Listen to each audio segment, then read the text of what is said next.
अस्सलाम वालेकुम जी, सुबह बखैर। You're watching good morning public और मुझे कहते हैं सुहाब सिल। मेरे साथ स्क्रीन शेयर कर रहे हैं रिस्पेक्टेड अब्दुल रऊफ साहब। कैसे हैं आप सर? मैं बिल्कुल ठीक। और कैसा है? दोनों मिलके हाल पूछते हैं। दोनों मिलके हाल पूछें। हेलो 1 2 3 मिलके हाल पूछें। ओके हरमीत कैसे हैं आप? 1 2 3 मैं बिल्कुल ठीक। आप दोनों बड़े अच्छे लग रहे हैं माशाल्लाह। और वैसे मौसम बदल रहा है, मौसम के साथ साथ वैसे भी चेहरे पे ना खिलखिलाहट जो है वो आई जाती है, क्योंकि काफ़ी फ़र्क पड़ता है। क्योंकि गर्मी से हम आहिस्ता आहिस्ता हल्की फुल्की जो वो सर्दी तो नहीं कह सकते, लेकिन मौसम काफ़ी बदल चुका है। रातें बड़ी कमाल की हो गई हैं और यहाँ पे तो शाम का वक्त और सुबह का वक्त बड़ा खूबसूरत होता है इस्लामाबाद में। अगर बात करूं लाहौर में जैसे मुझे लगता है कि बारिश नहीं, हमारे यहाँ ऐसा कोई मसला नहीं है। हमारे यहाँ कल फिर गर्मी बहुत ज्यादा थी, शदीद थी, लेकिन सर सुबह सुबह थोड़ी खुनकी अच्छा। होती है। हल्का सा रात का मौसम तब्दील हुआ है, लेकिन दिन का मौसम अभी जो है वो गर्म है।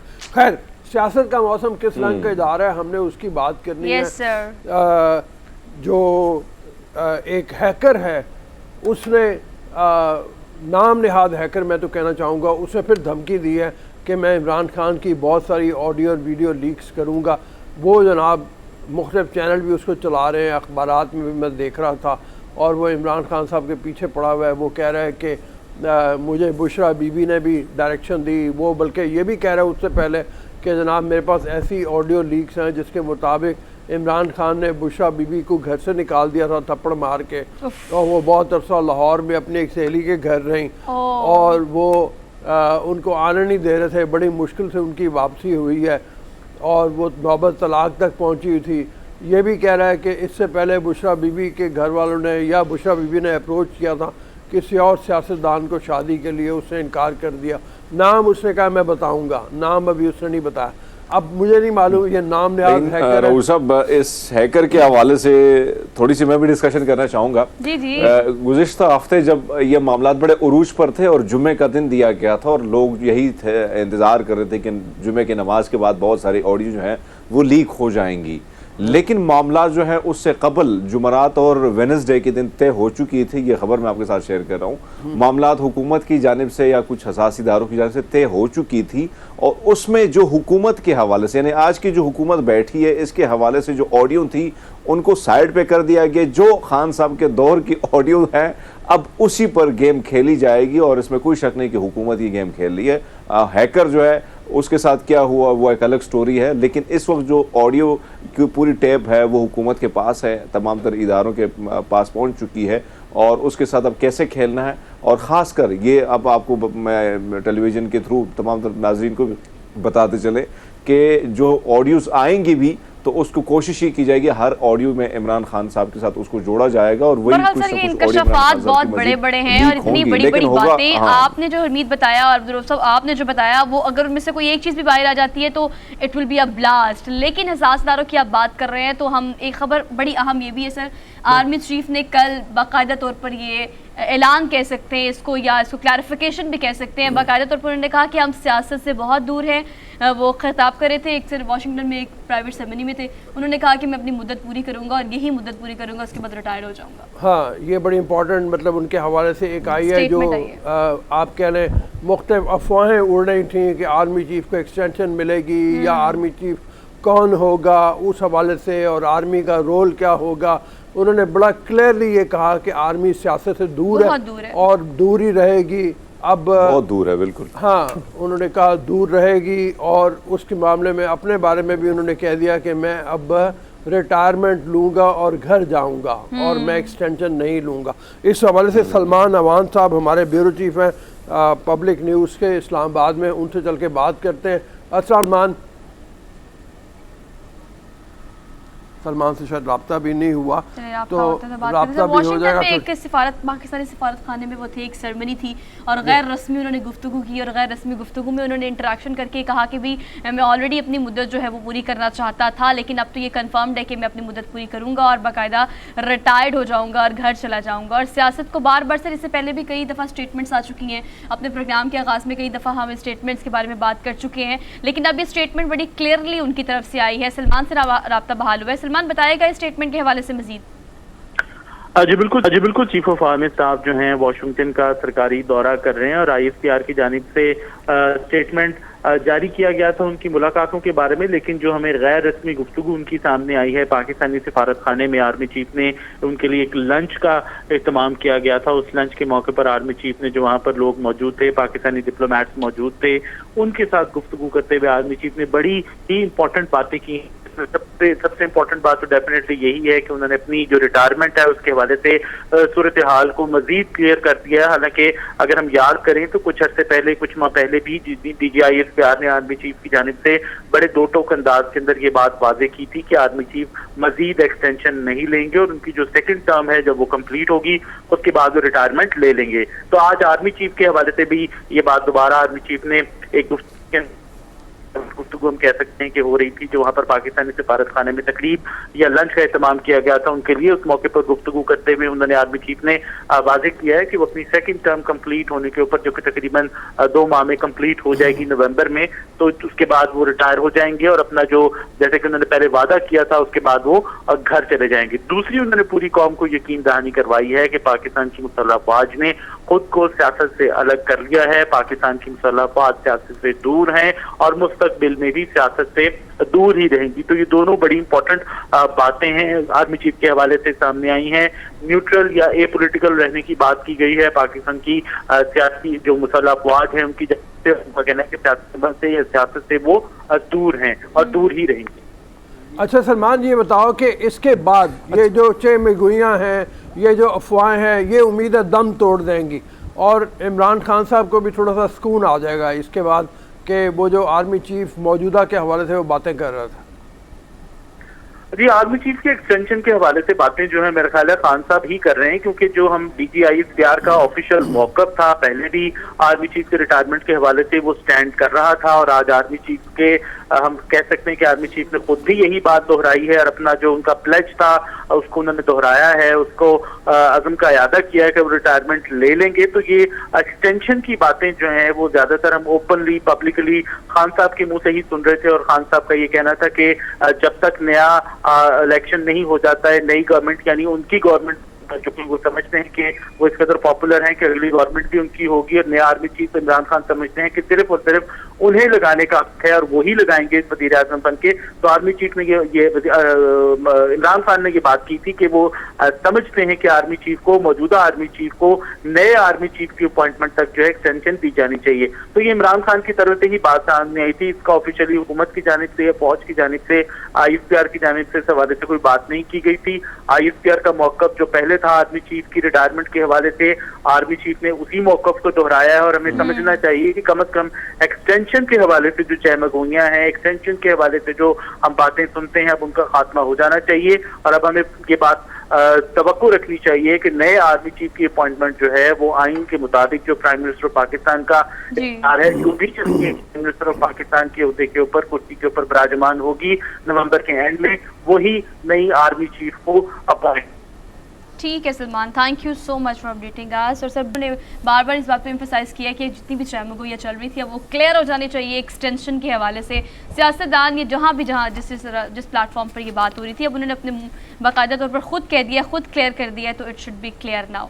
और जो दूसरी बात है, मेरे ख्याल में उसकी तरफ भी चले। दूसरी खबर, मरियम नवाज इस वक्त मेरे ख्याल में बैठ चुकी होंगी। 10 बजे का टाइम था उनकी फ्लाइट का, लंदन के लिए वो जहाज में बैठ चुकी होंगी। कल पासपोर्ट मिला है जी, कल पासपोर्ट मिला सर, आज ही फ्लाइट बुक करा ली है और कह ये रही है कि मैंने एक सर्जरी करनी है, पूरे पाकिस्तान से पता कर लिया, वो सर्जरी कहीं से भी नहीं हो रही।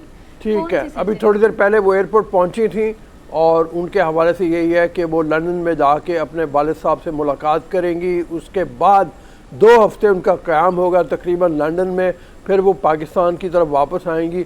और ये भी अफवाहें गर्दिश कर रही हैं या ये खबर आ रही है कि वापसी पे वो नवाज शरीफ साहब को भी साथ लेके आएंगे। ये कहा जा रहा है। उन्होंने ये कहा कि नवाज शरीफ की वापसी में एक सिर्फ एप्लीकेशन का फासला रह गया है, जो दरख्वास्त देनी है अदालतों में, और वो ये उम्मीद कर रहे हैं कि नवाज शरीफ साहब को रिलैक्सेशन वो भी मिल जाएगी। वो हम देख रहे हैं कि जिस तरह मामला तय हो गए हैं और तय हो रहे हैं और जिस तरह रिलैक्सेशन मिल रही है, रिलीफ मिल रहा है, एक एक करके सारे केसेस ख़त्म हो रहे हैं। और नैब जिस तरह अल्लाह मियाँ की गाय बन गई हैं, वो इदारा जो हम देख रहे हैं जिसने केसेस बनाए और आज वो बिल्कुल अपने आप को बेखबर रखे हुए हैं, और उसके जो वकील हैं जिस तरह वो पेश होते हैं और पेशी के बहाने वो जब बात जाते हैं तो कभी वो उन्होंने तैयारी नहीं की होती, कभी वो जाके बीमार हो जाते हैं। तो इस सिलसिले में हमें लगता है, और कल जो चीफ जस्टिस साहब की जानिब से जो बयान आया वो बड़ा अहम है, बहुत अहम है। आर्टिकल 1F के हवाले से जो उन्होंने बात की कि एक काला कानून है और इसको ख़त्म, जाहिर बात है कि यही कानून था जिसके तहत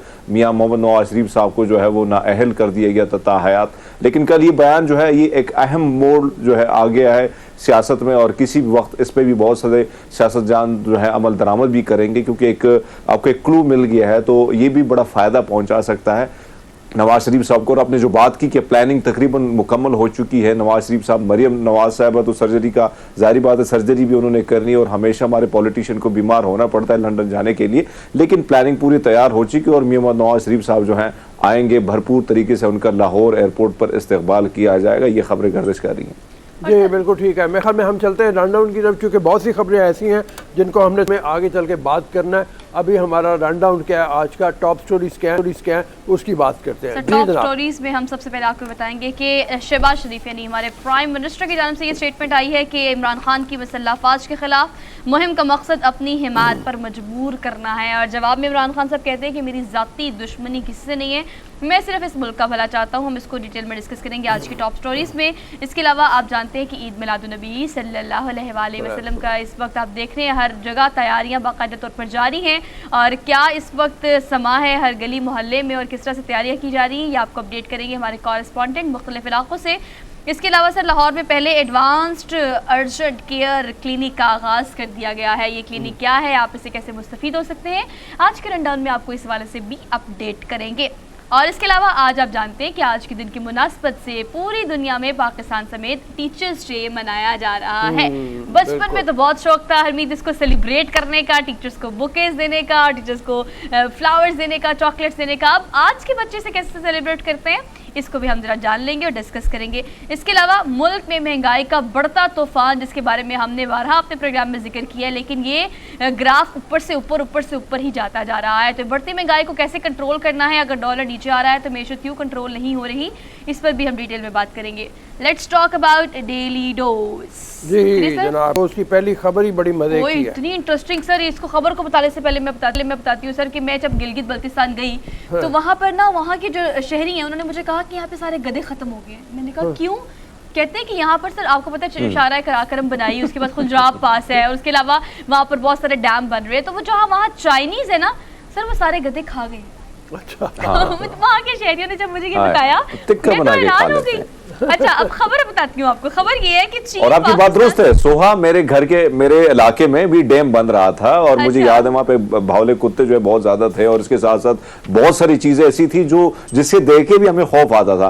और जब चाइनीज आए तो ऐसा सफाया कर दिया उन्होंने सारी चीजों का। और हाँ, पार्टी होती थी बाकायदा, जब कोई कुत्ता पकड़ के उनके लेके जाता था तो वो साथ में पार्टी होती थी, और साथ में बड़े अच्छी खासी अमाउंट जो है वो उस बंदे को दी जाती थी कि भैया आप इतना बड़ा गिफ्ट आप हमारे लिए लेके आए, तो फिर भैया हमने तो उसके बारबेक्यू बनाना ही है। अब तो चीन ऑफिशियली कहते हैं जनाब, खबर दरअसल ये है कि चीन पाकिस्तान से गधे और कुत्ते दरआमद करने का ख्वाहिशमंद है कि जी सारे अच्छे जो अच्छी नस्ल के कुत्ते और अच्छी नस्ल के गधे जो है वो आप हमें हमें भेज दें हमारे मुल्क में। गधे तो हमारे काम आते हैं, हमारे लिए बड़े मुफीद हैं, लेकिन यह है कि कुत्ते ठीक है जितने भी ले जाएं सर इसका बर्गर बड़ा मशहूर है वैसे चाइना में, आप तो गए हैं लेकिन बहुत बर्गर बड़ा मशहूर है। हाँ नहीं मैं गया तो हूँ, मैंने छक्का नहीं है, मेरे दोस्त ने छक्का था तो मैंने उससे पूछा था।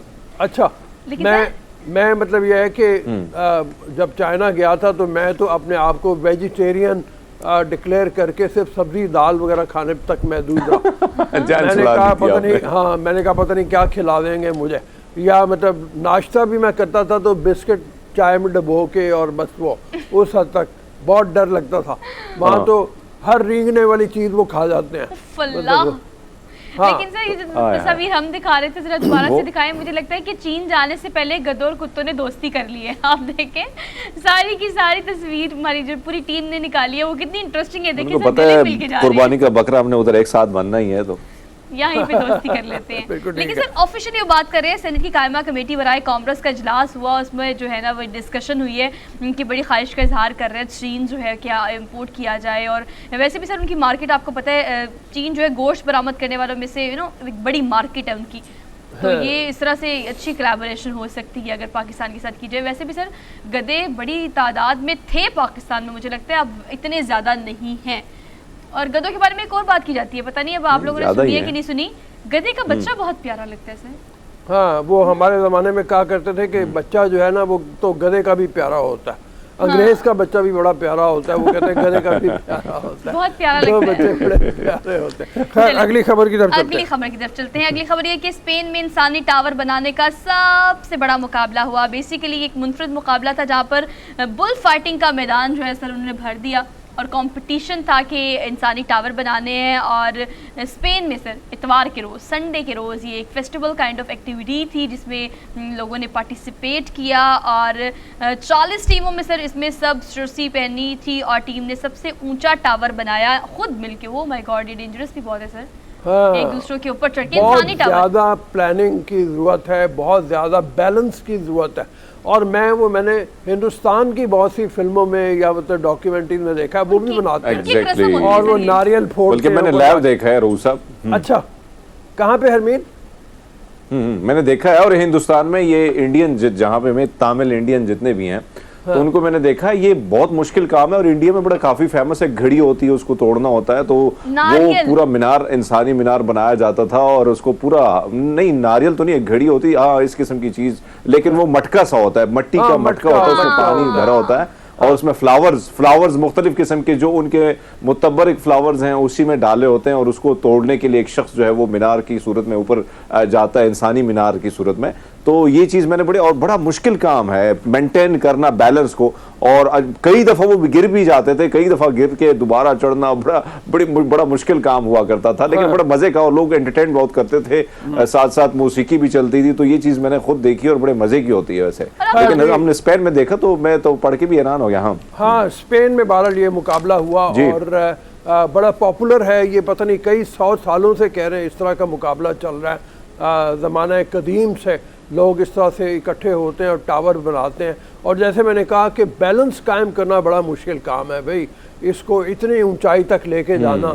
और वो जिस टीम ने जीता उसको बड़े लोगों ने पहली बार, कातालान का ये शहर है जहाँ पे ये हुआ है, और इसको यूनेस्को ने एक रिपोर्ट के मुताबिक गैर महसूस सकाफती विरसे की फहरिस्त में शामिल कर लिया इस कंपटीशन को। और सर दो टीम्स थी, एक रेड कलर की जर्सी में आप देख रहे हो और एक ग्रीन कलर की जर्सी में। जो ग्रीन कलर की जर्सी वाले लोग हैं उन्होंने ज़्यादा ऊंचा टावर बना लिया और वो जीत गए। और सर ये देखिए ना, एक बंदे का बैलेंस लूज हो पूरे टावर में, एक बंदे का बैलेंस लूज हो पूरा टावर नीचे। हाँ, चोटें लगने का बड़ा डर है हरमीत, नीचे आदमी खड़े मतलब कुछ कर ऊपर लेंगे। लेकिन एंटरटेनमेंट का एक खूबसूरत जरिया है रोज़ साहब। अगर हम देखें हमारे यहाँ तो जलसा जुलसियाँ और ये चीज़ चल रही हैं, लॉन्ग मार्च और ये टेंशनों में हमारी ज़िंदगी गुजर गई, लेकिन ये कहीं ना कहीं एंटरटेनमेंट का जरिया बन रही है। लोग कहीं ना कहीं डिप्रेशन से निकल के एंटरटेनमेंट की तरफ आ जाते हैं, एंजॉय करते हैं, पूरे माहौल को एंजॉय करते हैं, सेलिब्रेशन होती हैं। तो ये एक अच्छा है, इंसान जो है वो खुश खुरम रहता है, कुछ खुशी जो है उसे नसीब होती है। हमारे यहाँ तो सुबह होती है तो पेट्रोल की प्राइस ही आधी रात को पड़ जाती है, तो उससे और टेंशन नहीं जाता। बट बहरहाल कमाल की वीडियो हम तीनों की तो सुबह भी ऐसी होती है, सुबह रन डाउन देखो तो पहले खबर ही आती है, लो जी पेट्रोल की प्राइस बढ़ गई है, ये हो गया वो हो गया, फिर ऊपर से हम आवाम को परेशान करने आ जाते हैं। लेकिन इस डेली डोज का मकसद यकीन करें यही होता है कि आपको थोड़ा लाइटर नोट पे बताएं कि दुनिया में ये एक्टिविटी भी हो रही है, इस तरह कोई फेस्टिवल आप भी शुरू कर सकते हैं छोटे कैनवस पे। अच्छा सर जी, अगली खबर की तरफ चलते हैं। अगली खबर तो बड़ी इंटरेस्टिंग है। मैंने तो जब इसकी वीडियो देखी मैंने सोचा झंझट ही खत्म, लो जी कपड़े पहनने का झंझट ही खत्म, रुक जाए कुछ और सोचने से पहले मुझे खबर कंप्लीट करने दें। मैं आपको बताती हूँ, साइंसदानों ने मिलकर एक ऐसा स्प्रे मुतारिफ करा दिया है कि उसको अपने कपड़े, अपने जिस्म के ऊपर आप जिस तरह का, जिस डिज़ाइन का कपड़ा पहनना चाहते हैं उस डिज़ाइन में, उस डायरेक्शन में आप इसको अपने जिस्म पे स्प्रे करें और कुछ थोड़ी देर बाद, सर कुछ नैनो सेकेंड्स या सेकेंड्स के बाद वो कपड़े की सूरत इख्तियार कर लेगा। ये जनाब एक मजमे के अंदर वो साइंसदान जो हैं उन्होंने ये किया और वो कपड़े का रूप अख्तियार कर गया। और ये मशहूर जो मॉडल है बेला हदीद, मेरे ख्याल में इनका नाम है। ये दो सिस्टर, दो बहनें हैं, जीजी हदीद और बेला हदीद। फ़लस्तीनी है वैसे ये, लेकिन बहरहाल बड़ी मशहूर है। सुपर मॉडल्स हैं और उनके यहाँ ये हुआ। और मतलब ये है कि स्प्रे के अंदर केमिकल है जो कपड़े की शक्ल अख्तियार कर लेते हैं फौरी तौर के ऊपर। और सर उसके बाद एक खातून बाकायदा एक रैंप वॉक थी, फैशन शो था। ये ऐसा नहीं कि इन्होंने एक्सपेरिमेंट किया है और ये एक्सपेरिमेंट किसी बंद कमरे में किया है। अगर आप ये वीडियो देखें तो इर्द गिर्द लोगों का एक हजूम है जो बैठा हुआ है और बेसिकली एक फैशन शो था। रैंप पे वॉक करने से पहले वो जनाब आई और 2-3 लोगों ने स्प्रे किया। उसके बाद एक खातून आई, उसे थोड़ी सी कैंची पकड़ी और कट्स कुट्स दी गए पूरे अपने ड्रेस को और उसके बाद उसने बड़े अच्छे से रैंप पर वॉक किए। लोगों ने लोग काफी महसूस हुए इससे। बस ये देखे ना, ये बहुत बड़ी झंझट होती है सुबह ड्रेसिंग करना। मेरे लिए दस्तार की नए कलर जो है पहनना, मैं भी आऊंगा सदी स्प्रे करके बैठ के वही आराम से दस्तार बन जाए बांधी हुई और गुड आइडिया दस्तार बन जाएगी। और सुबह के लिए आसान ये होगा कि जो दस्तार का कलर मैंने पहना है तो उसी कलर में जल्दी से स्प्रे करके वो उसी ड्रेस में बैठ जाएगी। और रोज़ साहब कोट पहन के, तो रोज़ साहब बहुत अच्छी चीज है वैसे, कई झंझट कम होती जा रही है जिंदगी में। पता नहीं आम जिंदगी में ये इम्प्लीमेंटेबल इस तरह से हो सकेगा या नहीं हो सकेगा, अभी तो वहीं पे है। लेकिन सर ये जो ऑब्वियसली ये स्प्रे है अभी इस वक्त काफ़ी एक्सपेंसिव भी होगा और इसे आम मार्केट में अवेलेबिलिटी पे भी क्वेश्चन मार्क है। बहरहाल खबर बड़ी इंटरेस्टिंग थी जो हमने आपसे शेयर कर ली। चलिए sir, last but not the least, जब कोई ये कहता है ना कि तुम नहीं कर सकते, हाँ। तो जो अंदर खून आपका जोश मारता है उसके बाद तो आपने वही काम करना होता है। बच्चे नहीं होते उन्हें को तुमने ये नहीं करना, उसने वही करना बंदा कमाल ही कर जाता है। अब ये फ्रांस की सोर्बोन यूनिवर्सिटी है जहाँ से पीएचडी की डिग्री हासिल, इसका नाम है सोर्बोन यूनिवर्सिटी, बहुत बड़ी यूनिवर्सिटी है और यहाँ के बड़े बड़े स्कॉलर मौजूद दुनिया में जो हैं वो उन्होंने बड़ा नाम अपना कमाया है। और इसमें डॉक्टर हमीदुल्लाह एक हमारे स्कॉलर थे जिनकी किताबें मज़हब के ऊपर और मतलब इस्लाम के ऊपर, कंपैरेटिव रिलीजन स्टडी के ऊपर इनकी बड़ी मशहूर किताबें हैं। तो वो जनाब दुनिया की 50 टॉप की यूनिवर्सिटीज़ में एक यूनिवर्सिटी है। अब ये जो साहब हैं, बलूचिस्तान से इनका ताल्लुक है, बलूचिस्तान से इनका ताल्लुक है, सनाउल्लाह इनका नाम है। हाँ। किसी ने कह दिया तुम नहीं कर सकते और छोटे कद के थे तो लोग ये कहते थे, इनका मजाक उड़ाते थे, कहते कोई मेरे सर में मट्टी डाल जाता था, कोई मुझे गिरा जाता था और कहते थे कि तुम तो अपना बैग नहीं उठा सकते, तुम किसी का कहाँ जाके पढ़ोगे कोई। तो उसने जनाब ये कारनामा सर अंजाम दिया है और उसने सोर्बोन से पीएचडी कर ली। कमाल है, नहीं कि कोई और डिग्री, जितनी भी तारीफ की जाए कम है। इस हिम्मत की, इस हौसले की, ये जितनी भी तारीफ की जाए जैसे मैंने कहा कम है, छोटे कद की वजह। और फिर जो हमारे माशरे में धुतकारा जाता है किसी न किसी है, अगर आप में रब की जानिब से सारी चीजें होती हैं, उसके बावजूद हम उसको अगर धुतकारते हैं तो तकलीफ बहुत ज्यादा होती है। और वो तकलीफ कहीं ना कहीं आपका जो सुहा ने कहा कि भाई खून उबलना शुरू हो जाता है और फिर वो बंदा सोचता है कि भाई अब तो मैंने कुछ भी करना है, कुछ तो करना है और दिखाना है सोसाइटी को, इस माशरे को। तो उन्होंने वाकई वो जो लोग ऐब निकालते थे उन पर वही क्या कहते हैं करारा थप्पड़ी रसीद कर दी कि भैया अब मैं भी जो आप मुझे ताने देते थे अब मैं भी कुछ करने वाला हूँ और कुछ करके दिखाया हूँ। तो ये बहुत बड़ी बात होती है कि कुछ करके दिखाओ भाई।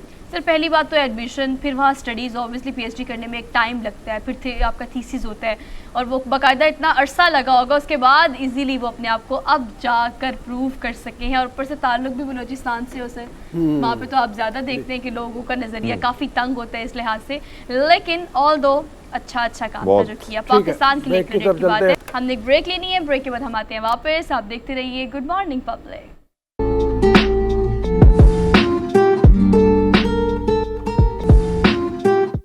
Welcome to the show after the break. Ejaz Syed senior journalist हैं, बहुत ही इन्वेस्टिगेटिव शानदार किस्म के जर्नलिस्ट हैं, वो हमारे साथ मौजूद हैं। ख़बरें बहुत सारी हैं सुहा, और उस हवाले से इनसे बात करेंगे। एक तो सबसे पहली बात यह है कि कल जो चीफ जस्टिस ने कहा कि ये काला कानून है, ये जो ताउम्र सारी उम्र के लिए नाअहली का है और उससे इंदिया ये मिलता है, ऐसे इशारे ये मिलते हैं कि जैसे ये सबकी सज़ाएँ जो हैं माफ़ होने जा रही हैं।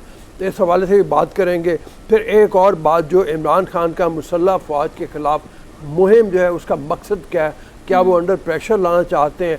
शहबाज शरीफ साहब ने एक इंटरव्यू में कहा कि मुख्तलिफ़ मुल्कों के सरबराहान जो हैं वो शिकायत करते हैं, गिला करते हैं इमरान खान के हवाले से कि ये हमारे बयान को तोड़ मोड़ के बयान करते हैं। अच्छा। और मतलब ये है कि ये सच्ची बात नहीं करते, वो नाराज़ हैं बहुत से दोस्त मुल्क, उस हवाले से भी बात करेंगे। हरमीत की तरफ पहले मैं चलूँगा। हरमीत ने भी बहुत सी मतलब खबरें इकट्ठी की हुई हैं और वही मेरे ख्याल में पहला सवाल आज हरमीत से ही करते हैं कि एजाज से करें। जी हरमीत। जी जी जी, रोज़ साहब आपकी बात दुरुस्त है कि इमरान खान साहब ने कल हल भी ले लिया था और कारकुनान के साथ, और एक मुकम्मल तैयारी जो है वो कर रहे हैं जिस तरह मनसूबाबंदी के तहत। इससे कबल आपको याद होगा कि 25 मई को जब वो आए थे तो बड़े ही हालात, एक तो मुनज़्ज़म नहीं था सारा सिस्टम जिस तरीके से वो आए थे, तो कारकुनान भी काफ़ी मायूस थे और उनकी जानिब से भी एक मायूसी पूरी पार्टी में फैल गई थी।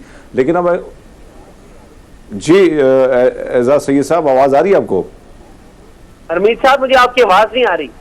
हरमीत सर, को सर, आपकी आप आवाज़ सवाल में पूछ एजाज कर को दें। जा रही, ज़रा ये चेक कर लें। हामिद इधर में शुरू करते हैं। एजाज, तो ये जो बातें मैं कह रहा था इस हवाले से ज़रा बात करना कि एक तो यही कि इमरान खान साहब की जो आर्मी के ख़िलाफ़ इदारों के ख़िलाफ़ मुहिम है, ये बाकायदा इसलिए है कि इसमें अंडर प्रेशर लाया जाए, अपने मर्ज़ी के मकासद हासिल किए जाएं, या इसका कुछ और मकसद भी है?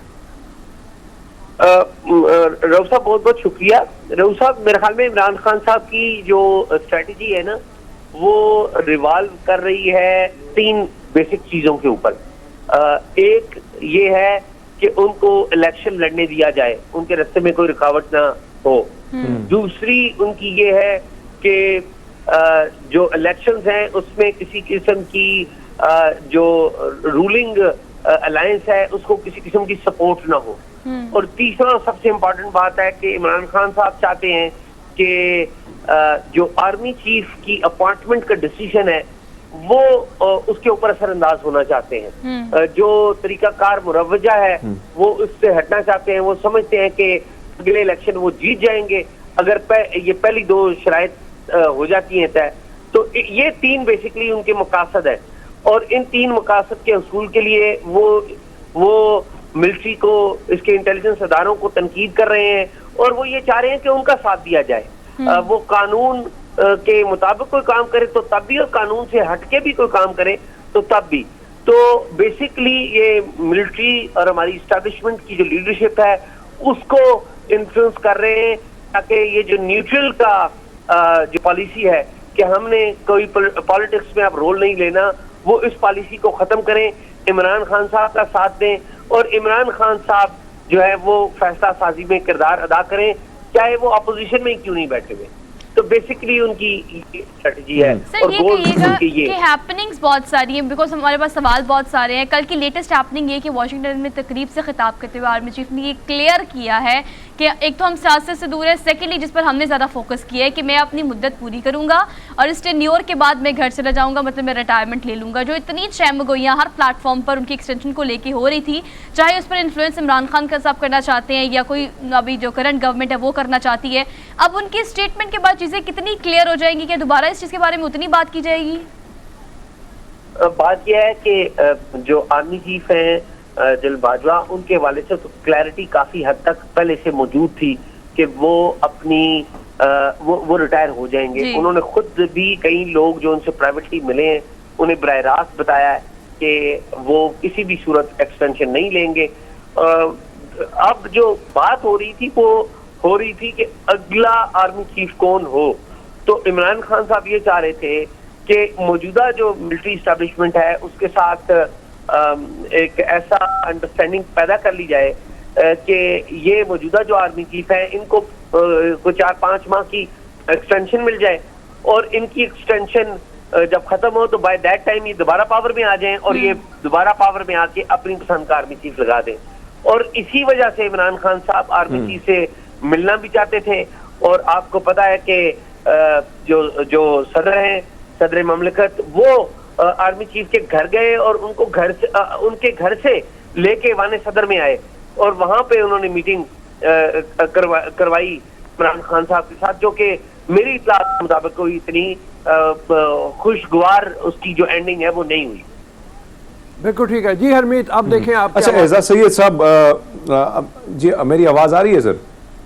जी मुझे आ रही है आवाज। हाँ जी हर सर आपने बात की कि खान साहब दो चीज़ों पे ज़्यादा अड़े हमें नज़र आते हैं। एक तो तैनाती के हवाले से आर्मी चीफ की, और दूसरा मुतालबा इलेक्शन की बात वो करते हैं। लेकिन दोनों मुतालबात हम देख रहे हैं कि वो प्रेशर इस किस्म का बिल्ड नहीं हुआ कि हुकूमत भी मानने से इनकारी नज़र आती है, और कहीं ना कहीं इस्टेब्लिशमेंट भी चीज़ उस पर, जिस तरह आपने बात की कि खुशगवार वो नहीं थी मुलाकात। अब खान साहब के पास एक ही ऑप्शन है, कल उन्होंने हल्फ भी लिया अपने कारकुनान से, और वो है लॉन्ग मार्च का। लेकिन सर हमने देखा है मौलाना साहब भी निकल आए, बहुत सारे लोग आए, लेकिन जब तक आपके पास स्टैब्लिशमेंट या आपके साथ किसी का साथ ना हो, उन इदारों का साथ ना हो, तो यहाँ पे धरना भी मुश्किल होता है, लॉन्ग मार्च भी नामुमकिन होता है। तो ऐसे में खान साहब के पास रास्ता कौन सा है पार्लियामान की तरफ? वो क्या वापसी इख्तियार कर सकते हैं? देखिए, इमरान खान साहब अपने जो फॉलोअर्स हैं ना, उनकी उम्मीदें वो बहुत ऊपर लेके जा चुके हैं। इस्टेब्लिशमेंट का साथ ट्रेडिशनली होना चाहिए, लेकिन अब मामला यह है कि इस्टेब्लिशमेंट बहुत सारी वजूहात की बिना पर कोई पॉलिटिकल रोल अदा करने से गुरेजा है। अब जो ये मामला ताखीर का शिकार होता जा रहा है, यानी कि इलेक्शन फौरी नहीं हो रहे, तो लोग इमरान खान साहब को भी भूल रहे हैं, और डॉलर भी नीचे आना शुरू हो गया। अगर डॉलर नीचे आना शुरू हो गया, पेट्रोल की कीमतें कम होना शुरू हो गई, तो लोगों की मईशत पे जब बराह रास्त और मुस्बत असर पड़ेगा, तो इसके नताइज भी इलेक्शन के ऊपर पड़ सकते हैं। और ये बात तो देखिए तय है कि इलेक्शन ही वो जरिया है जिसके जरिए पावर में लोगों को आना पड़ेगा, तरीके से जो आइन के तहत दर्ज है तरीका। और इस सारे मंजरनामे में अगर नवाज शरीफ साहब भी आ जाते हैं, तो मेरे ख्याल में इमरान खान साहब को डैमेज होगा। अच्छा एजाज, ये इसी हवाले से आपने जैसे कहा नवाज शरीफ भी वापस आ जाते हैं, कल की जो स्टेटमेंट है हमने शुरू में भी बात की, और वो ये थी कि जो चीफ जस्टिस सुप्रीम कोर्ट ने कहा उमर अता बंदयाल ने कि काला कानून है ये जो ताउम्र नाअहली का है। इससे आपको लगता है कि कोई इंडिया इस तरह का है, कोई इस तरह के इशारे हैं कि अब जो सियासतदान जितने भी हैं, चाहे जहांगीर तरीन हो, चाहे नवाज शरीफ हो, चाहे बाकी के लोग हों, उनकी ताउम्र नाअहली की जो कंडीशंस हैं वो ख़त्म हो सकती हैं? रऊफ साहब, ये बहुत बुनियादी नुक्ता है जिसके ऊपर आप बात कर रहे हैं। मैं नपे चले अदालत की बात कर सकता हूँ कि ये ना हो कि आपके प्रोग्राम तो इन्हें अदालत लग जाए। अच्छा। अर्ज ये है कि जैसे कहते हैं ना कि जो मौजूदा अदालत उज़्मा है उसके ऊपर बहुत सारे हलकों से ये तनकीद की जा रही है, सोशल मीडिया पे भी, कि देखिए एक खास पॉलिटिकल लीडर को इमरान खान साहब की तरफ इशारा देके कि उनको यहाँ पे लीवरेज बहुत ज्यादा मिलती है, उन्हीं को बहुत ज्यादा सपोर्ट मिलती है, तो ऐसा क्यों है, ये तनकीद होती है।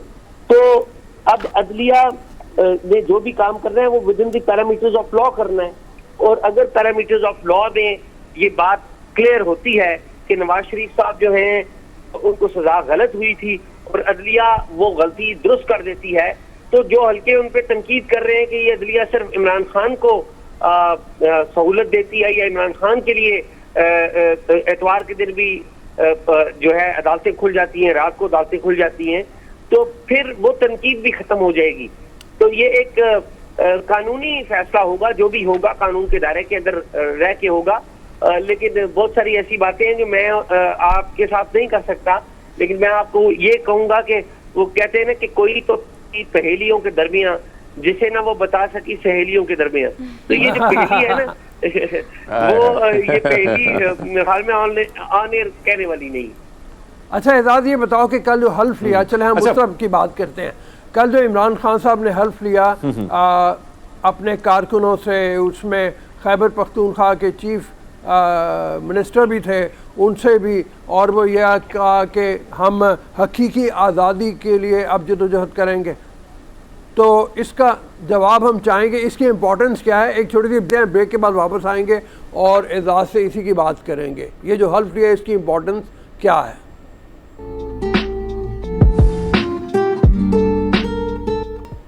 जी welcome to the show after the break.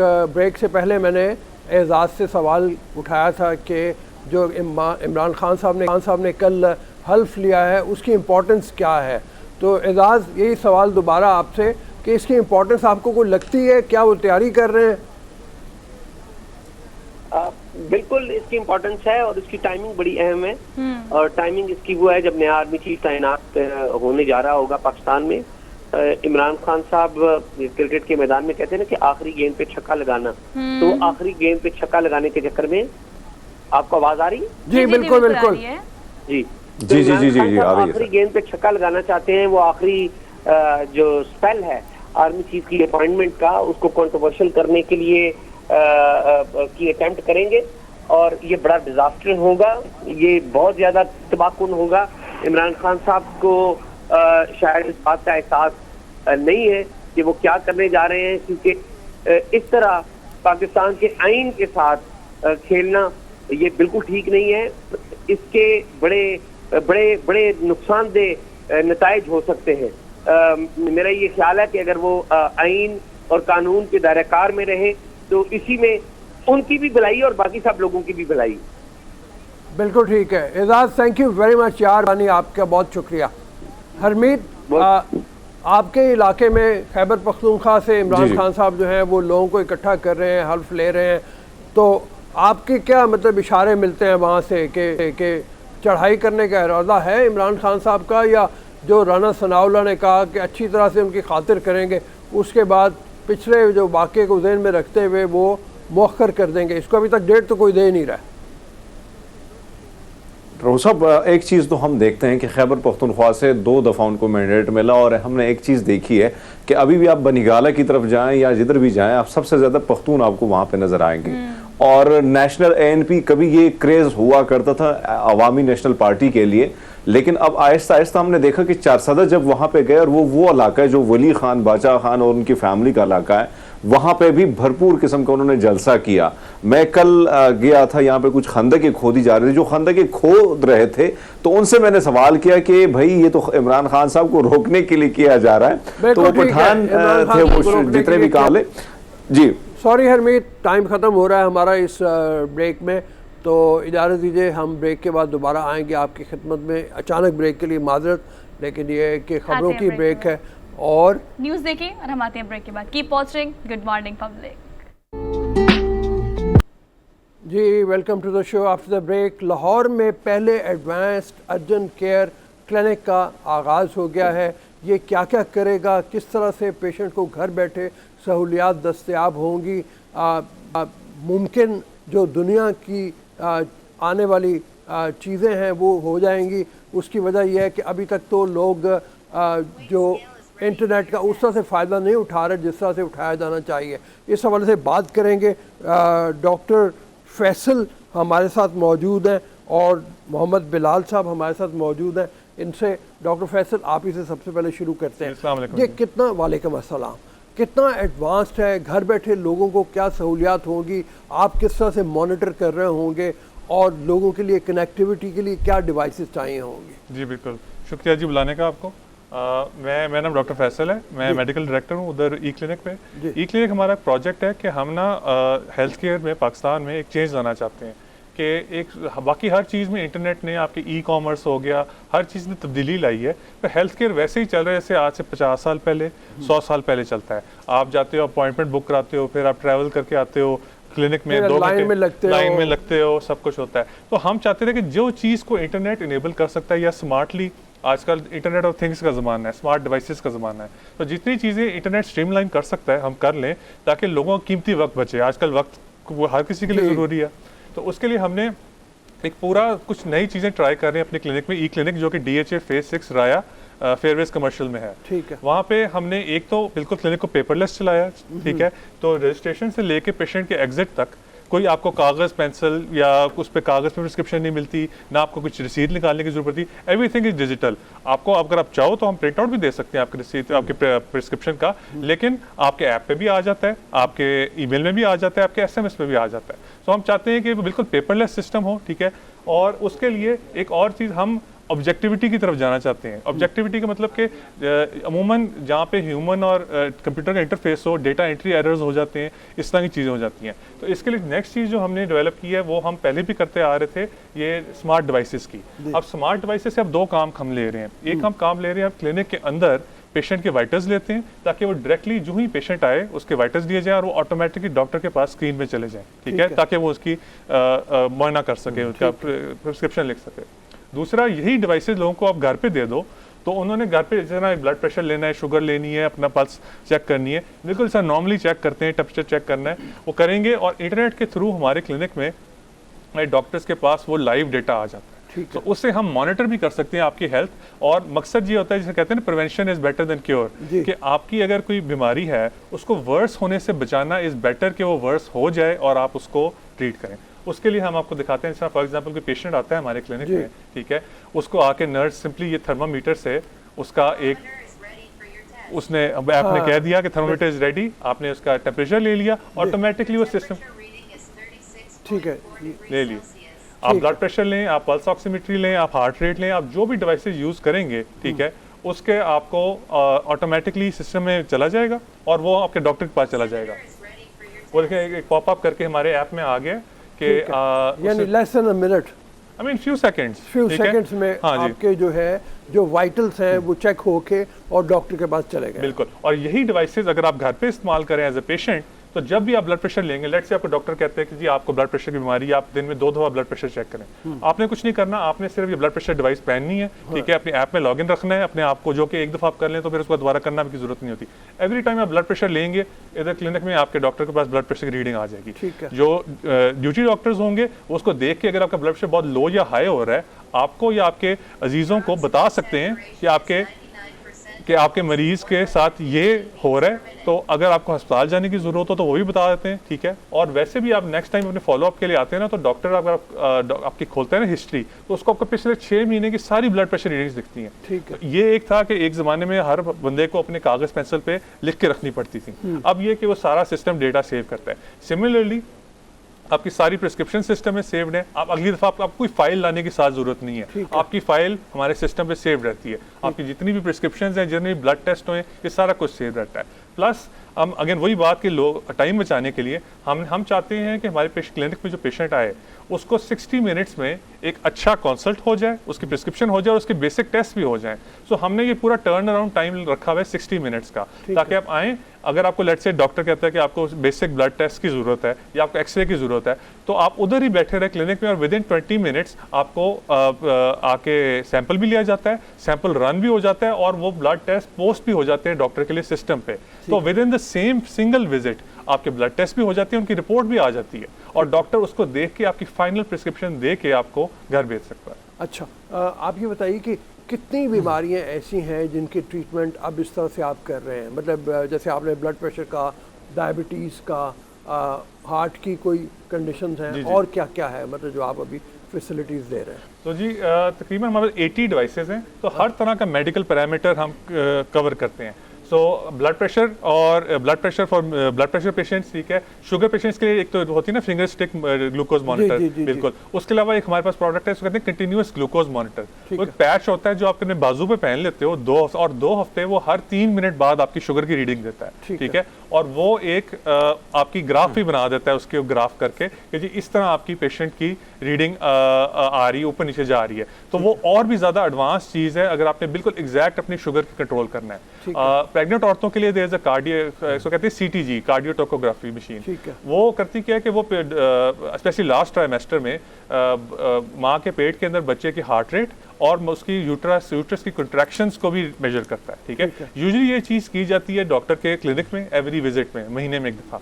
पर अगर आप एक स्मार्ट सीटीजी दे दो एक प्रेग्नेंट औरत को, तो वो घर बैठ के रोज भी अपने डॉक्टर को अपनी सीटीजी रीडिंग भेज सकते हैं। बुनियादी तौर पे मकसद आपका ये है कि एक आध दफ़ा के अलावा एक आध दफ़ा तो ज़रूरी है ना, आपके जो टेस्ट हैं उसके लिए आपको क्लिनिक आना पड़ेगा, लेकिन एक आध दफ़ा के अलावा आपको क्लिनिक ना जाना पड़ेगा मरीज को, और वो घर बैठे तमाम फैसिलिटी उसको मिल जी एग्जैक्टली। और हमारे सिस्टम में हमने इंटीग्रेट किया हुआ है अपनी ही बनाई हुई audio calling and video calling.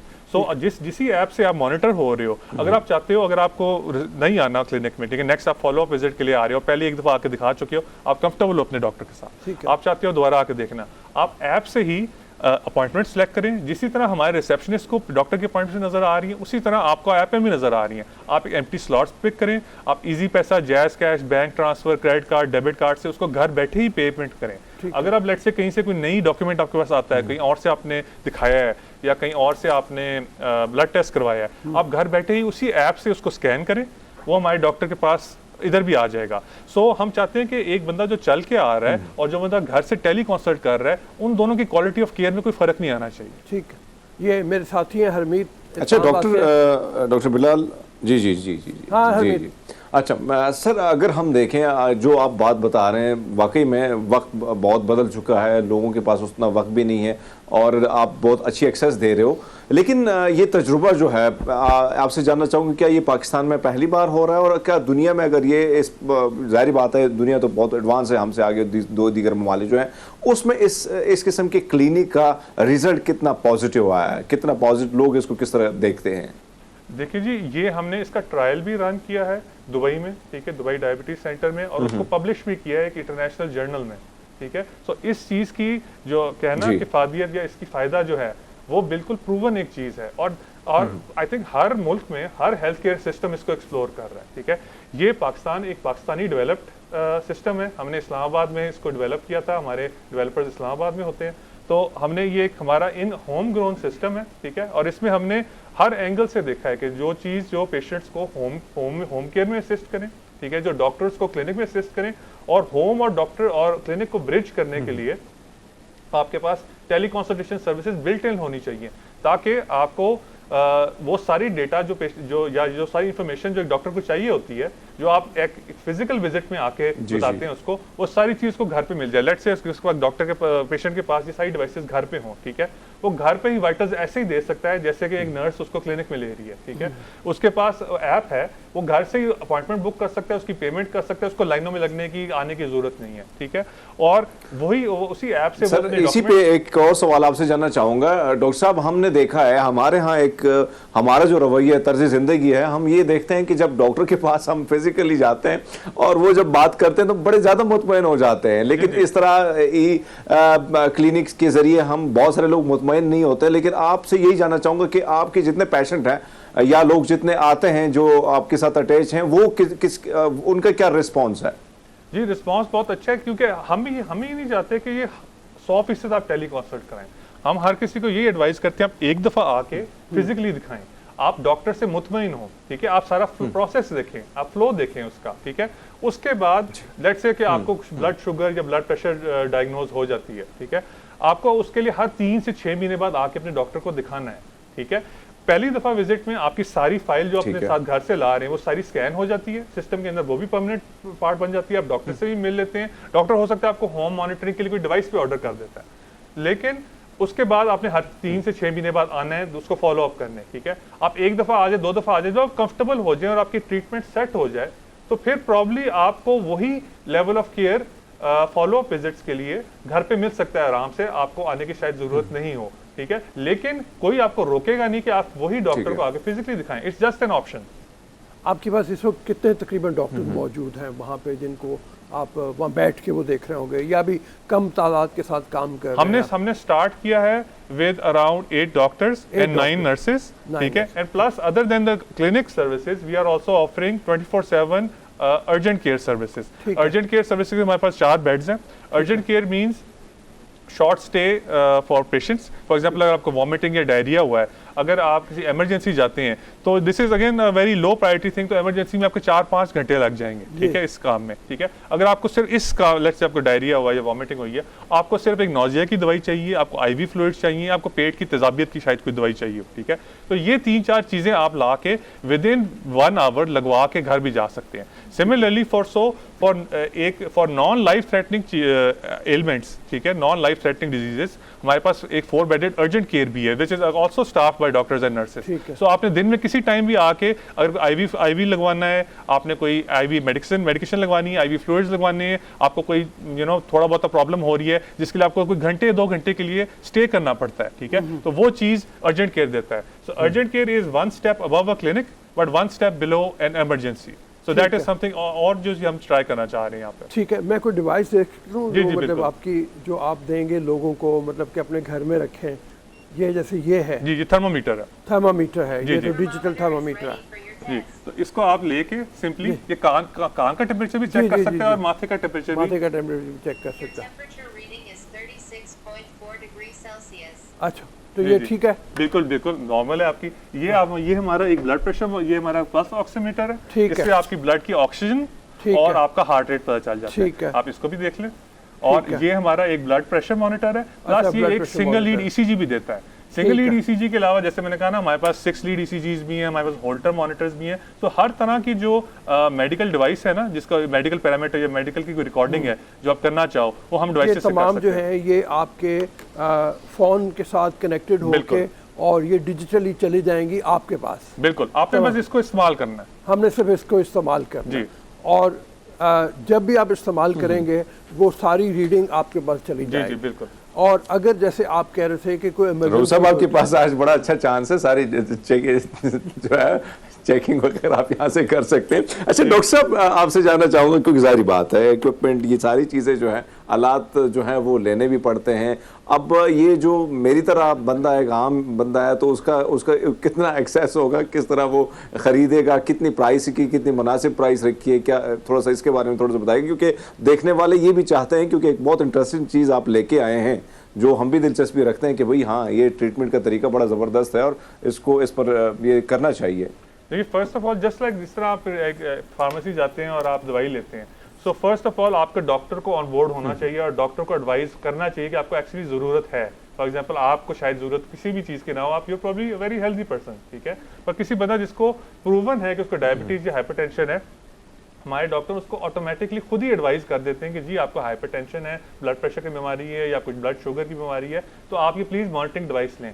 वो मॉनिटरिंग डिवाइस की वो जो है उसकी रिफंडेबल सिक्योरिटी दे दें और उसके बाद वो अपनी डिवाइस घर ले जाके उसको यूज़ कर सकते हैं, ठीक है। तो ये हमने वैसे एज अ सर्विस हम ऑफर कर रहे हैं अब अपने पेशेंट्स को, जो कि जिनको हमें लगता है कि उनको ज़रूरत है इस चीज़ की। अच्छा, सिर्फ एक आखिरी चीज़ वो ये है कि इनकी कॉस्ट कोई बहुत ज़्यादा तो नहीं है। नहीं जी। आम आदमी जो है वो ये डर रहा होगा कि जी मतलब ये नई चीज़ आ गई है, कहीं बहुत महंगी ना हो।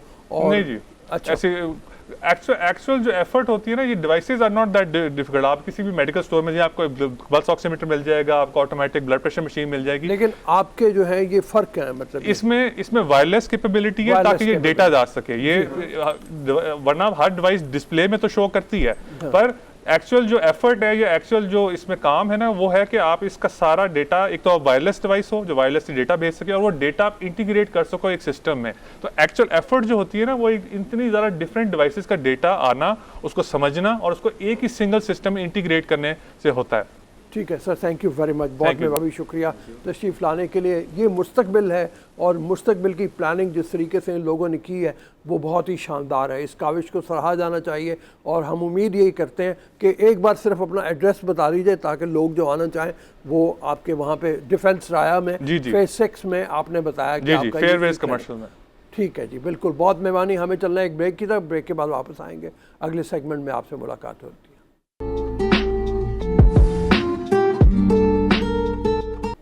Welcome to the show after the break. इस वक्त हमारे साथ मौजूद हैं डॉक्टर जावेद इकबाल काजी, डीन है फैकल्टी ऑफ लाइफ साइंसेस के और सबसे सीनियर प्रोफेसर हैं इस वक्त। इनको बुलाने का मकसद ये है कि असातिज़ा के आलमी दिन जो कि आज है के मौके के ऊपर असातिज़ा को ट्रिब्यूट पेश किया जाए और इनसे फिर ये भी जाना जाए कि क्या वक्त के गुजरने के साथ उस्ताद के रोल में कोई तब्दीली आई है, उस्ताद क्या अपना रोल सही तरह से निभा पा रहा है या नहीं निभा पा रहा, तलबा का रुझान क्या है, तलबा को गाइडेंस देने के लिए क्या करना चाहिए, वक्त के तकाज़े बदल गए हैं, उस हवाले से भी बात करेंगे। तो जनाब अस्सलाम वालेकुम। सर सर ये फरमाइए कि सबसे पहले तो मैंने जैसे कहा कि आज के दिन के मुनासबत से आपको ट्रिब्यूट पेश किया जाना चाहिए कि उस्ताद का आलमी दिन है, तो इस हवाले से भी फरमाइएगा कि उस्ताद के आलमी दिन के हवाले से क्या कहना चाहेंगे आप? ज़ाहिर है कि ये उस्ताद की याद और उसके एहतराम को ज़िक्र करने के लिए दिन मुनक़्क़द किया जाता है। हमारे यहाँ तो ये जो निस्बत है ये दवाम की सूरत में है, इसका रोज़ाना तल्लुक़ होना चाहिए। तो चलें एक दिन की से एक याद ताज़ा हो जाए, एक पैगाम पहुँच जाए। तो इंसान को जो अल्लाह ताला ने इल्म दिया है कलम और किताब की मदद से, वो बाकी तमाम जो हम देखते हैं जानदार हैं उनसे बहुत मुमय्यज़ है। और उसकी एक नुमायाँ वजह यही है कि उस्ताद और शागिर्द के रिश्ते से इसकी जो सीखने का अमल है वो बहुत तेज़ रफ्तार है दीगर जानदारों की निस्बत, और उस्ताद अपनी ज़िंदगी के तजर्बात और अपनी ज़िंदगी के मुशाहदात को बड़े मुख्तसर वक्त में इंतकाल कर देता है तलबा और तालबात में, और ये रिश्ता ज़ाहिर है कि एहतराम का यकीनन बनता है कि जिससे इंसान कुछ लेता है, और ख़ास तौर पे इल्म के सूते जहाँ से मिलते हैं वहाँ एहतराम, मवद्दत और मोहब्बत का रिश्ता खुद ब खुद कायम हो जाता है। सर ठीक है, हमारा जो ज़माना था मुझे याद है कि उस ज़माने तक भी ये था कि जब स्कूल में लेके जाते थे माँ बाप बच्चे को, तो जाके उस्ताद को कहते थे कि जी बस ये आपका है, जी। आप समझे आप ही का है, आप जैसे चाहें इसके साथ ट्रीट करें। क्या अभी वही उस्ताद का रोल है और उस्ताद की अहमियत है, या मुआशरे के बदलते रुझानात के साथ आदाब बदल गए हैं, उसके मुताबिक कोई तब्दीली आ गई है? जी, अब चूँकि ग्लोबल विलेज की बातें हो रही हैं तो आपकी बात मुझे यकीनन याद है, बल्कि मैं वाज़ेह अल्फाज में ये कहूँगा कि वालिदैन ये कहते थे कि उस्ताद जी इसका गोश्त आपका हड्डियाँ मारी हैं, हाँ। कि जितनी मर्ज़ी सज़ा दें, तादीब करें तो वो गवारा है। बेसिकली लर्निंग का प्रोसेस जो है सर, ये रिवार्ड से ज़्यादा बेहतर तामीर होता है। तो उस ज़माने में यही रिवार्ड था कि जिस दिन सज़ा ना मिली रिवार्ड हो गया। आजकल बच्चों को स्टार दिए जाते हैं, कार्ड्स दिए जाते हैं, गिफ्ट्स दिए जाते हैं, जो कि अच्छी बात है कि इस तरगीब के रास्ते से निस्बतन तरहीब के रास्ते से इल्म आसूदगी से आ जाए तो कोई हर्ज नहीं है। और लेकिन एक जो खैरखाई का पहलू था कि बड़ा या उस्ताद या कोई बंदा भी किसी सगीर सन को एक नसीहत कर देता था या तनब्बो कर देता था, उसको माशरा बर्दाश्त करता था, वालिदैन भी अप्रिशिएट करते थे। अब ज़माना बदल गया है, अब हर आदमी कहता है मेरी अना ज़्यादा बेहतर है, मेरी अंडरस्टैंडिंग ज़्यादा बेहतर है। तो हर्ज भी कौन ही है, हर एक की अना की, हर एक की जो खुदी है उसको बाहर आना चाहिए। लेकिन माशरे में ज़ाहिर है कि कुछ हदूद मुतय्यन करनी पड़ती हैं, तो वो ऑटोमेटिकली हो रही हैं, काम चल रहा है।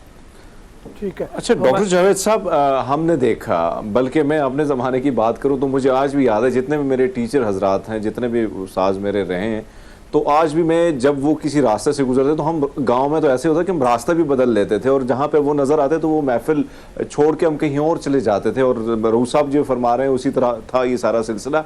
आज हम देखते हैं कि कहीं ना कहीं टीचर ने वो गैप होता था एक रेस्पेक्ट का, वो कहीं ना कहीं आपको ख़त्म नज़र नहीं आता। क्यों हम देखते हैं क्रिकेट भी एक साथ टीचर और स्टूडेंट खेलते हैं, कई महफिलों में भी इकट्ठे नज़र आते हैं। इस पर आप क्या कहेंगे सर?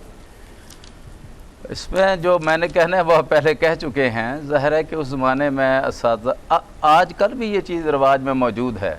बाज़ तलबा और असातिज़ा का रिश्ता एहतराम का इतना ही है आज भी मुरव्वज जितना आप बयान कर रहे हैं। लेकिन ज़ाहिर है कि उस वक़्त तालीम भी कम थी, असातिज़ा भी कम हुआ करते थे और उनका एहतराम ज़्यादा था। हम किताबों में पढ़ते हैं कि अल्लामा इकबाल जूती उतार के बैठे हुए थे रहमतुल्लाह अलैह, उनके उस्ताद गुज़रे, उन्होंने सामान उठाया हुआ था तो दौड़ पड़े और सामान उठा के घर तक ले गए। तो बाद में उनकी मौलवी मीर साहब की नज़र पड़ी कि इकबाल जूते नहीं पहने हुए। उन्होंने कहा जी जब तक मैं जूते पहनता इतनी देर आप सामान उठाने की दिक्कत से मज़ीद आपको तकलीफ़ होती थी, ये गवारा ना था। तो ये चीज़ें आज भी वजूद रखती हैं, हमारे माशरे से मफकूद नहीं हुई।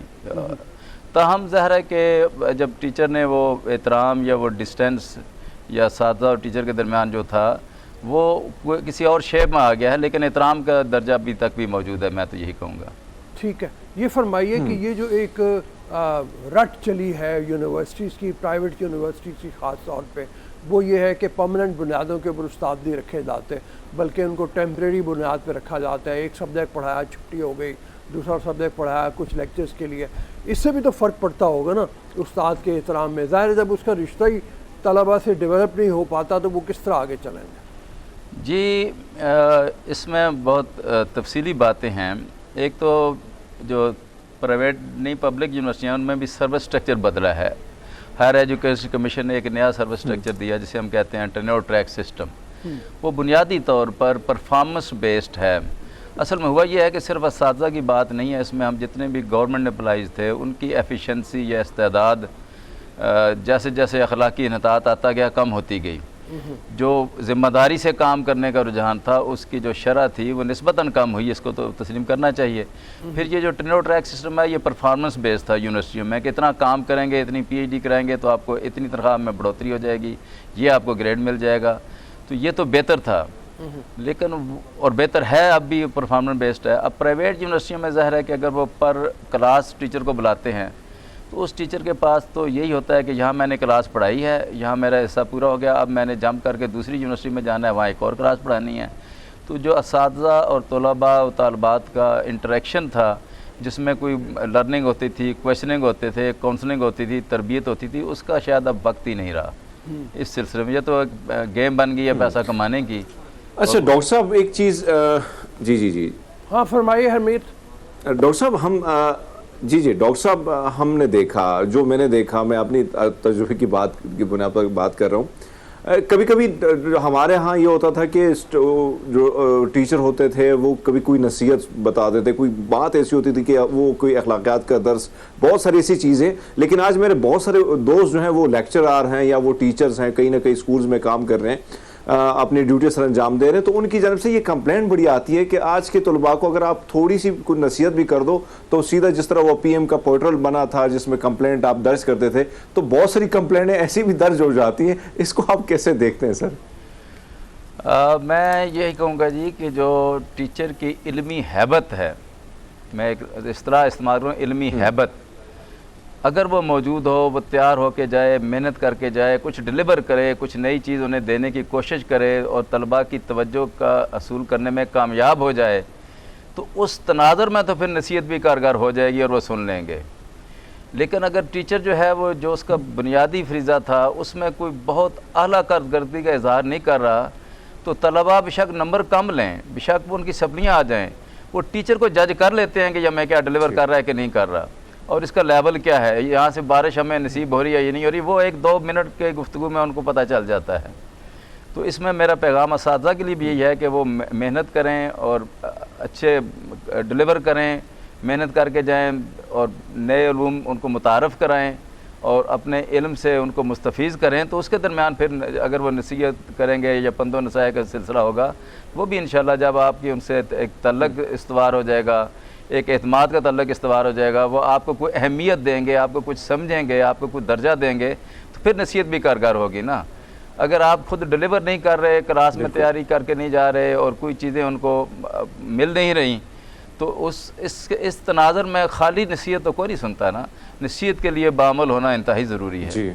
ठीक है, ये जो दौर आ गया जहाँ पे अकेडमीज़ अब चल पड़ी हुई हैं कि जल्दी जल्दी तलबा ने यूनिवर्सिटी या कॉलेज आना है, उसके बाद भागना है शाम को अकेडमीज़ की तरफ, तो उसका रिलेशनशिप जो उस्ताद के साथ है वो डेवलप ही नहीं हो पाता। ये भी तनज़ुली की बहुत बड़ी वजह है। हम जिस दौर में पढ़े हुए हैं, उस्ताद का अपना रिटायरिंग रूम होता था, वहाँ पे आपके मतलब अपने लेक्चर के बाद आप उसे प्राइवेटली टाइम ले सकते थे, वो आपको किताबें सजेस्ट कर रहा होता था, वो वक्त गुजारता था आपके साथ, आपके असाइनमेंट में कोई मुश्किल है आप उससे जाके पूछ लेते थे। तो ये तमाम चीज़ें जो ख़त्म हुई हैं, ये आपके ख्याल में कितना ज़्यादा इसका भी असर हुआ है? इसका बहुत ज़्यादा असर है।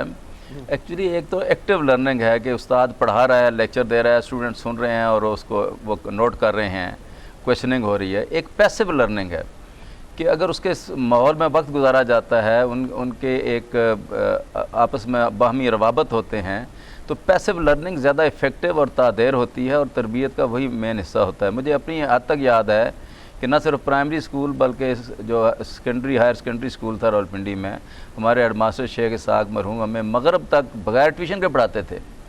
जब स्कूल छुट्टी हो जाती थी वो कहते खेल लो, खाना खा लो, फिर बैठ जाते हैं कि आपने मैट्रिक की तैयारी करनी है। ऐसे ही जो प्राइमरी स्कूल टीचर थे वो गर्मियों की छुट्टियों में जो क्लासेस को अपने घर बुला लेते थे और कोई ट्यूशन का रवाज नहीं था। तो ये तो अब सर जब तअद्दुद को मुंसलिक कर दिया गया मालो दौलत से और फिर सारे मसाइल हर माशरे में आए हैं, तो इस तबके में भी आए हैं। बहुत मेहरबानी सर आपकी तशरीह के लिए। सर आपको दोबारा ट्रिब्यूट पेश करते हुए कि आप ने जो कौम की खिदमत कर रहे हैं वो बहुत बड़ी बात है। हमें चलना है ब्रेक की तरफ, ब्रेक के बाद वापस आएंगे और इंशाल्लाह अगले सेगमेंट में आपसे मुलाकात होगी। अभी इजाज़त दीजिए ब्रेक के लिए।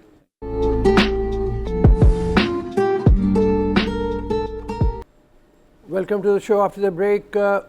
हमारे वज़ीर ख़जाना बदल गए और उनके बदलने के साथ ये हुआ कि एक उम्मीद लोगों में पैदा हुई कि शायद चीज़ें को बेहतरी की तरफ चले। उन्होंने आके ये तो किया कि पेट्रोल की प्राइसेस में कुछ कमी ले आए, लेकिन उसके बावजूद चीज़ों की कीमतें कम होने का नाम नहीं ले रही। चिकन, दालें, सब्ज़ी, हर चीज़ इंसान की पहुंच से बाहर हुए हुए हैं। ये क्या कोई और जो मार्केट है उसको कंट्रोल कर रहा है? क्या आड़ती जो है उसका आजर का जो एक रिश्ता है वो इतना आपस में उन्होंने मेल जोल किया हुआ है कि वो आम आदमी को उसके लिए कोई आसानी देने को तैयार नहीं है?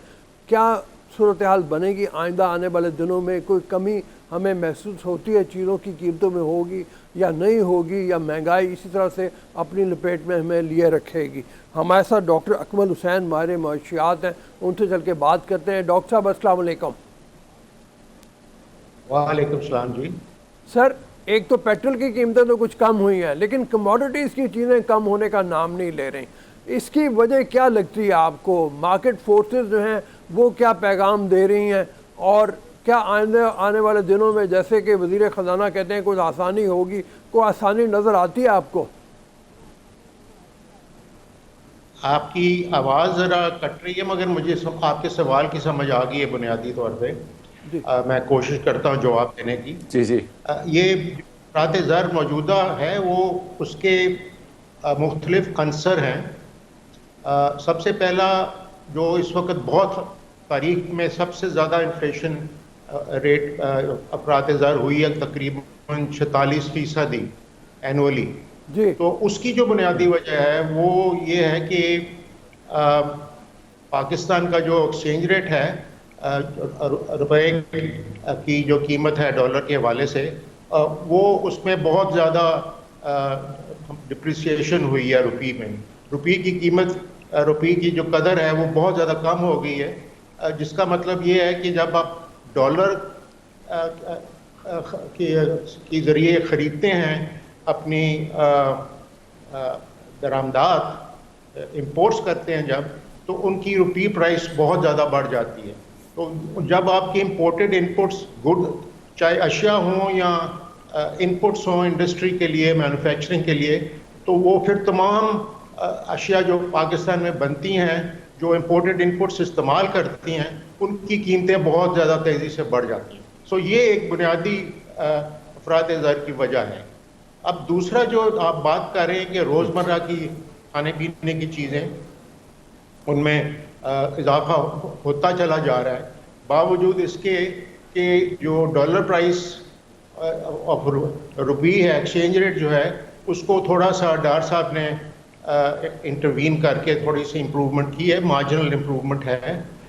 तो मगर ये जो रोज़मर्रा की चीज़ों की कीमतें हैं जी, इसकी दो वजूहात हैं। एक तो ये, जैसे आपको इल्म है, ये जो फ्लड्स आए हैं पाकिस्तान में, तबाही आई है, इससे जो हमारी कनक की गंदम के स्टॉक्स थे वो तकरीबन 45% ये जो स्टॉक्स हैं, जहाँ तक मेरा इल्म है, वो जो स्टोर्ड स्टॉक्स थे, तारपोलिन के नीचे रखे होते हैं, वो वॉश आउट वो तबाह हो गए, ज़ाया हो गए। तो फिर जाहिर है कि गंदम की एक किल्लत हो गई है, सप्लाई कंस्ट्रेंट हो गई है, जिसके नतीजे से गंदम की कीमत बढ़ेगी और बढ़ रही है।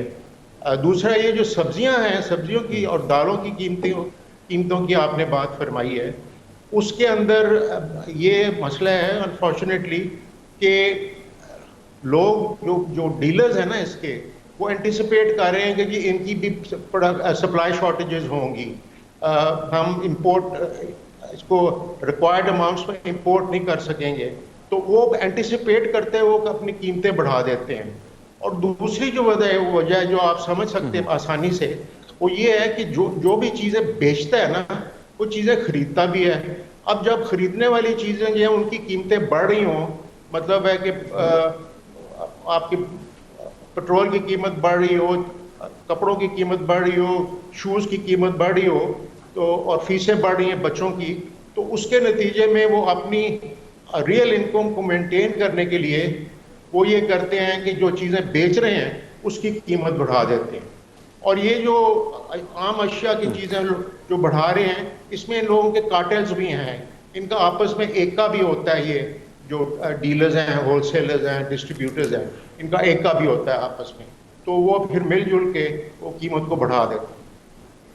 जी डॉक्टर साहब हमारे अच्छा साथ डॉक्टर साहब, इसहाक डार साहब ये भी फरमा चुके हैं, कह चुके हैं कि कई प्रेस कॉन्फ्रेंस में कि डॉलर की जो प्राइस है, और हम देख रहे हैं कि आज भी 1.65 जो है वो रुपए डॉलर सस्ता भी हुआ है, वो उनका ये कहना है कि 200 से भी ये कम आएगा। लेकिन अगर हमने देखा है, माजी में भी देखा है कि इसहाक डार साहब जो हैं वो मसनूई तौर पर डॉलर रुपए की जो कदर है उसको मुस्तहम बनाते थे।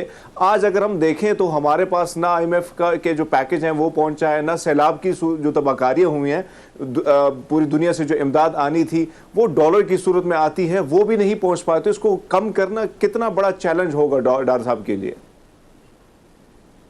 जी, ये हरमीत सिंह साहब आपने बड़ी गहरा सवाल पूछा है। बात यह है कि जो आपने एक लफ्ज़ इस्तेमाल किया था कि हम मसनूई तौर पे, हमारी गवर्नमेंट मसनूई तौर पर रुपए की कीमत में इजाफा कर रही है डॉलर के हवाले से।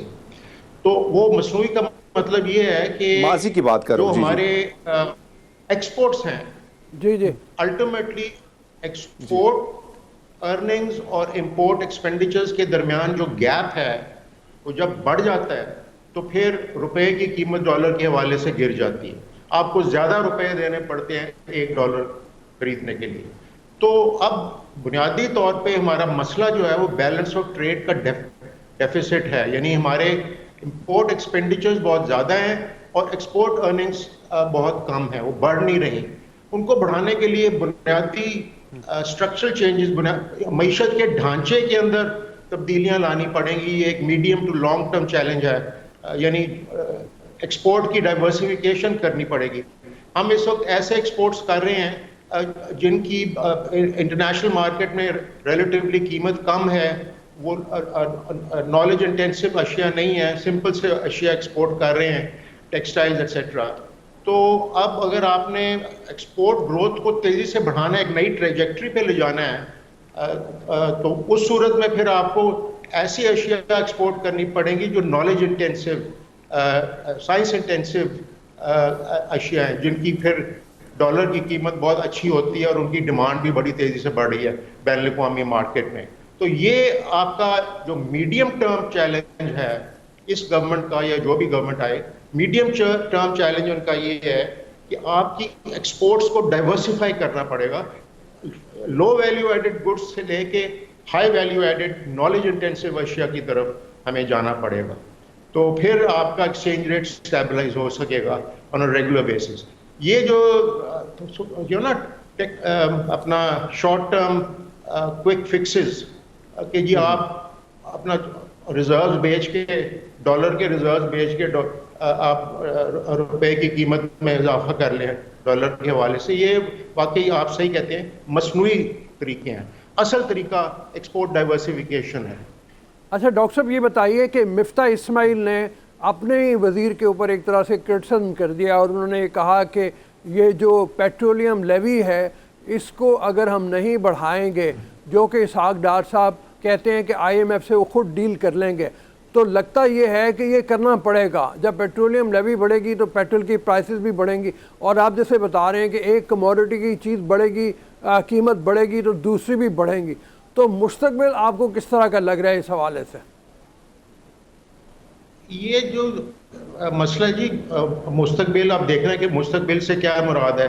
अगले 1-2 साल की बात अगर हम करें, अगले 2 साल की बात करें, तो एक बुनियादी जो पॉलिसी चैलेंज है फॉरेन ऑफिस के लिए भी और मिनिस्ट्री ऑफ फाइनेंस के लिए भी, वो ये है कि हम इंटरनेशनल कम्युनिटी के पास जाएं और उनको बताएं कि हमारे हालात कितने ख़तरनाक हैं। यानी एक न्यूक्लियर आर्म्ड स्टेट जो है वो डिफ़ॉल्ट की सिचुएशन में गई हुई है, और यहाँ ये कोई श्रीलंका नहीं है, छोटा सा मुल्क, ये बहुत बड़ा मुल्क है, 220 मिलियन इसकी आबादी है।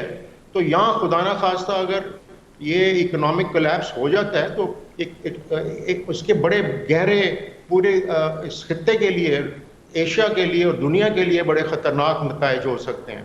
तो एक बैन अवी हमारे जो दोस्त हैं पोटेंशियल, उनके साथ हम राब्ता करें और 2 काम करें।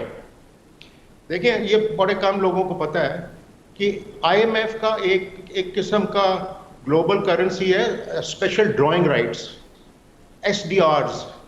वो SDRs हर मुल्क को देते हैं जो कि मेंबर कंट्री है, in proportion to the annual contributions that that country makes.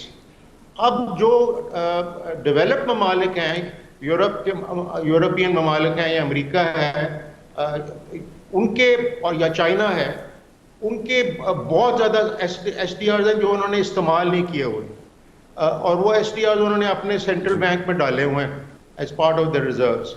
तो उन मुल्कों से बायलैटरल बेसिस पे हमारी गुफ्तगू हो सकती है कि जनाब आपके ये जो अनयूज्ड SDRs हैं वो आप हमें दे दीजिए, उनका तकरीबन ज़ीरो इंटरेस्ट है, वो SDRs आप हमें लेंड कर दें और साथ आप IMF के पास मिल के जाएं उन सारे मुल्कों के साथ और उनसे अप्रूवल ले लें, बिकॉज IMF की अप्रूवल के बगैर ये बायलैटरल अरेंजमेंट नहीं हो सकती। तो आप पहले बायलैटरली उनको मनाएं कि भी ये SDRs हमें आप दें, और वो उनके लिए कोई मुश्किल काम नहीं है क्योंकि वो वैसे अनयूज्ड हैं और सरप्लस हैं उनके पास पड़े हुए, तो वो आपको अगर देने पे आमादा आप कर लेते हैं तो आपका जो इमीडिएट क्राइसिस है ना वो किसी हद तक सॉल्व हो जाएगा। दूसरी जो चीज़ है वो ये है कि IMF के अंदर ये फ्लेक्सिबिलिटी है, मैं आपको अर्ज कर रहा हूँ कि वो डेट रिलीफ भी दे देते हैं खतरनाक हालात में, जैसे कि हमारे हुए हुए हैं। एक ह्यूमैनिटेरियन क्राइसिस हुआ देखे ना, आपकी आधी से ज़्यादा आबादी जो है वो फूड इनसिक्योरिटी के अंदर मुब्तला है, खाने के लिए काफ़ी नहीं है, बहुत से लोगों के घर में चूल्हा ही नहीं जलता। तो वो ऐसे क्राइसिस के अंदर IMF से गुफ्तगू हो सकती है, अकेले नहीं कर सकते आप, आपका लीवरेज कोई नहीं है। आप अपने साथ चाइना और दूसरे जो डेवलप ममालिक हैं G20 के, उनको मिलाएं अपने साथ और IMF को कहें कि जनाब ये क्या तमाशा, आपने हमें चॉइस दी है कि हम यहाँ अपनी डेट्स को सर्विस करें और यहाँ अपने लोगों की जानें बचाएं, तो ये जुल्म ना आप हमारे ऊपर करें। हम लोग अपने लोगों की जानें बचाना चाहते हैं, उनको भूख से बचाना चाहते हैं, हम अपने मुल्क को बचाना चाहते हैं, तो आप मेहरबानी करके ये हमें डेट रिलीफ दें। ये जो और उनके लिए जस्ट एन अकाउंटिंग एक्सरसाइज, तो इतना बड़ा काम नहीं है। आपकी तकरीबन 100 अरब डॉलर की लगभग डेट है, तो वो उसका आप रिलीफ ले लें उससे। ये दो तरीके, एक SDRs लें अच्छा बायलैटरल बेसिस पे, और दूसरा ये आप उनसे डेट रिलीफ का अरेंजमेंट करें। पर इसके लिए बड़ी आप बहुत में थैंक यू सर, बहुत मेहरबानी। एनर्जेटिक जैसे डॉक्टर साहब ने फरमाया, कुछ मेजर्स हैं जो हमें लेने पड़ेंगे और उसके बगैर हमारे लिए कहीं आसानी नज़र नहीं आ रही। हम चलते हैं ख़ात्मे की तरफ, और आज के लिए बस इतना ही। इंशाल्लाह ताला कल आपसे मुलाकात होगी नए टॉपिक्स के साथ, नए सेगमेंट्स के साथ। आप देखते रहिए गुड मॉर्निंग पब्लिक, और मुझे दीजिए इजाज़त और हरमीत को दीजिए इजाज़त। अल्लाह हाफ़िज़।